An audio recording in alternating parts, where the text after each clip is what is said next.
Yo, what is up guys? Boy here, aka Blue Collar Sports TV. Hopefully you guys are doing well. If you're new here, smash that like, hit subscribe, all of that good stuff. So, a very random fight has been announced for the 12th of March, going down in Sydney, Australia. And that is the return of Keith Thurman. Keith one-time Thurman, once upon a time Thurman, runtime Thurman, however you would like to describe him. But he returns at super welterweight, and he is fighting Australia's own Brock Jarvis. Now this is a very weird fight. Brock Jarvis, as of recently as 2021, was fighting at 130 pounds. In fact, Brock Jarvis started his career way back when in 2015 at flyweight, believe it or not. You know, since his pro debut back in 2015, he made a bit of a buzz on the Australian scene. You know, won a few regional titles here and there, got the reputation of being an exciting fighter. Then in October of 2022, he fought a domestic rival in Liam Paro. And Liam Paro brutally knocked out Brock Jarvis in one round. It was a brutal knockout, like a knockout of the year contender. That was at 140.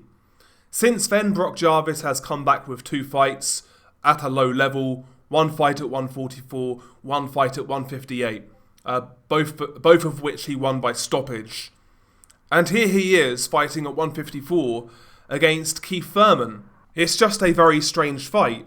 You know, in taking this fight, is Keith Thurman now a free agent? Is he still affiliated with the PBC? Or are they actually involved in this fight? I don't know, you tell me. But, you know, looking at this on paper, Keith Thurman should win this fight comfortably. I know Keith Thurman is 36 years old, probably seen better days, I get that.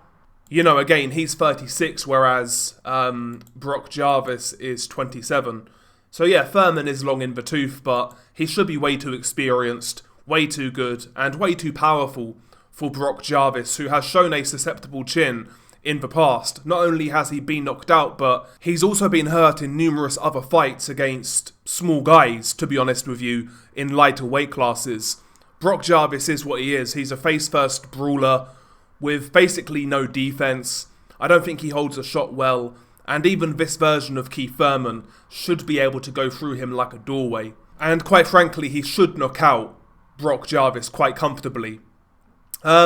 It's just a really weird fight. I mean, nobody could have saw this coming. And again, my question is, are the PBC still tied to Keith Thurman?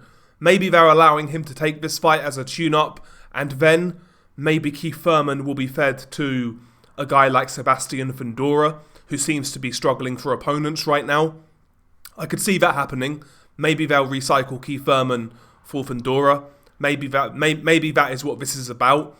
You know, have him fight Brock Jarvis, who is a E-level fighter, get a brutal knockout, and go into that Fundora fight with a little bit of hype. Maybe that's what they're trying here, I don't know. But it's certainly a strange fight. It's certainly a very strange fight.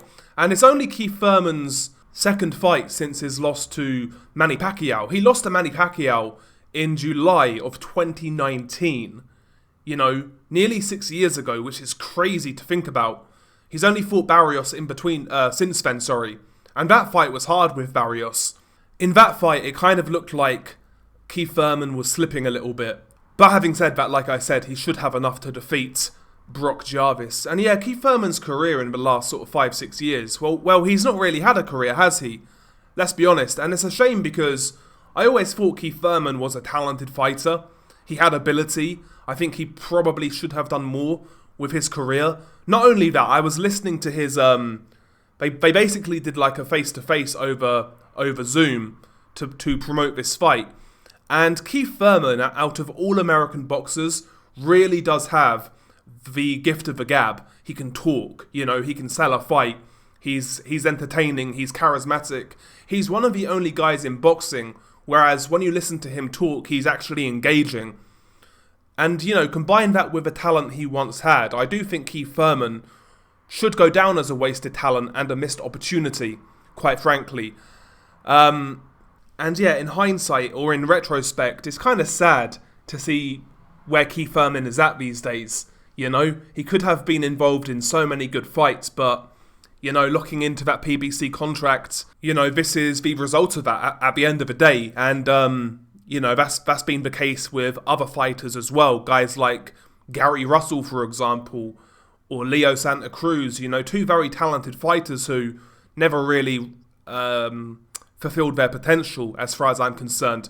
And I would put Keith Thurman in that mix as well. When you look at it, like, the PBC really did ruin a generation of fighters, you know. But it is what it is, man. We've spoken about this at length over the years.